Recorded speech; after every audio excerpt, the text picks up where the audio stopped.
கர்த்தருடைய பரிசுத்த நாமத்திற்கு மகிமை உண்டாவதாக.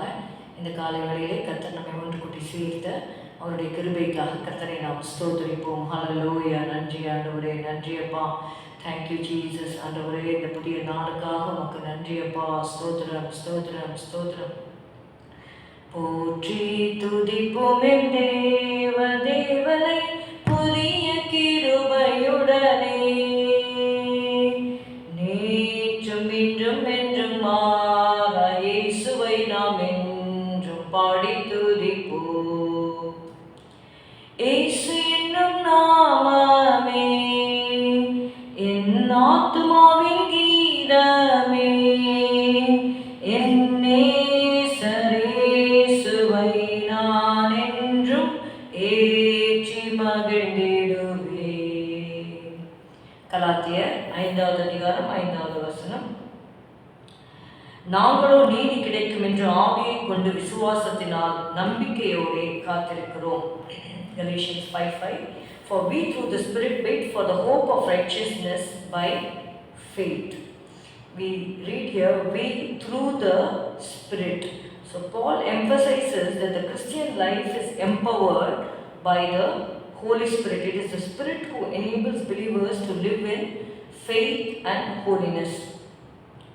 விசுவாசத்தினால் நம்பிக்கையோட காத்திருக்கிறோம். எப்படி விசுவாசத்தினால் நம்பிக்கையோட காத்திருக்கிறோம் என்றால், ஆவியை கொண்டு, பரிசுத்த ஆவியானவருடைய அந்த உந்துதல்னால, it is the spirit who enables, அவருடைய அந்த பரிசுத்த ஆவியினுடைய பலத்தினால தான் நம்மால விசுவாசத்தோடும் நம்பிக்கையோடும் நம்மால காத்திருக்க முடியாது. ஓகே, விசுவாசத்தினால் நம்பிக்கையோட காத்திருக்கிறோம். we wait for the hope. This shows patient expectation.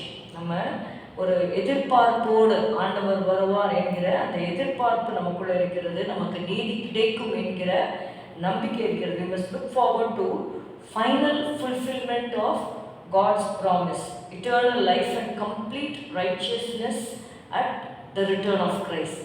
அப்போ இப்பொழுது நம்ம கேட்கலாம், அப்படின்னா நான் இப்போ எனக்கு நீதி கிடைக்கவில்லையா? இப்பொழுது இருக்கிறது. நம்ம நீதிமான்களாக இருந்தாலும் நியாயப்பிரமாணத்தின்படி அந்த நம்ம என்னதான் ஆண்டவருக்குள்ள நம்ம நீதியை நிறைவேற்ற நினைத்தாலும் அந்த முழுமையான அந்த நீதிமான்கள் என்று சொல்லப்படுகிற அந்த காரியம் எப்பொழுது அது முழுமை அடையும் என்றால், கிறிஸ்து வரும்பொழுது. True righteousness and ultimate salvation come from trusting in Christ and living by the Spirit, waiting with confident hope for the completion of God's work. கிறிஸ்துவின் அந்த தேவனுடைய கிரியை நமக்குள்ளே நிறைவேறும் பொழுது, கிறிஸ்துவின் வருகையிலே நமக்கு அந்த முழுமையான ஒரு ரட்சிப்பை நாம் பெற்றுக்கொள்வோம்.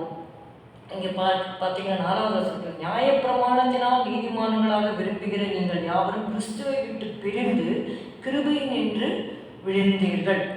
ஆனால் நம்ம நியாயப்பிரமாணத்தினால் அல்ல, விசுவாசத்தினாலே, நல்ல கிருபையினாலே விசுவாசத்தை கொண்டு ரட்சிக்கப்பட்டீர்கள். இப்போது முதல்ல ரட்சிக்கப்படுறோம், ஆனால் கடைசி வரைக்கும் அந்த ரட்சிப்பு எப்பொழுது முழுமையாகும். அதனால தான் நம்ம பார்க்குறோம், முடிவு பரியந்தம் நிலை நிற்பவனே ரட்சிக்கப்படுவான். அது கர்த்தருடைய வருகை வரைக்கும் நம்ம அவருடைய வருகைக்காக எதிர்பார்த்து நமக்கு நீதி கிடைக்கும் என்று நம்ம எதிர்பார்த்து இருக்கிற அந்த முழுமையான நீதிக்கு நேராக கர்த்தர் நம்மை நடத்துவாராக. ஸ்தோத்திரம் அப்பா, உம்மை துதிக்கிறோம் துதிக்கிறோம். பரிசுத்த ஆவியினாலே ஆண்டவரே ஸ்தோத்திரம் அப்பா. ஆண்டவரே, நீங்கள் எங்களை பலப்படுத்துறீங்க ஆண்டவரே. ஸ்தோத்திரம் அப்பா, நன்றி அப்பா.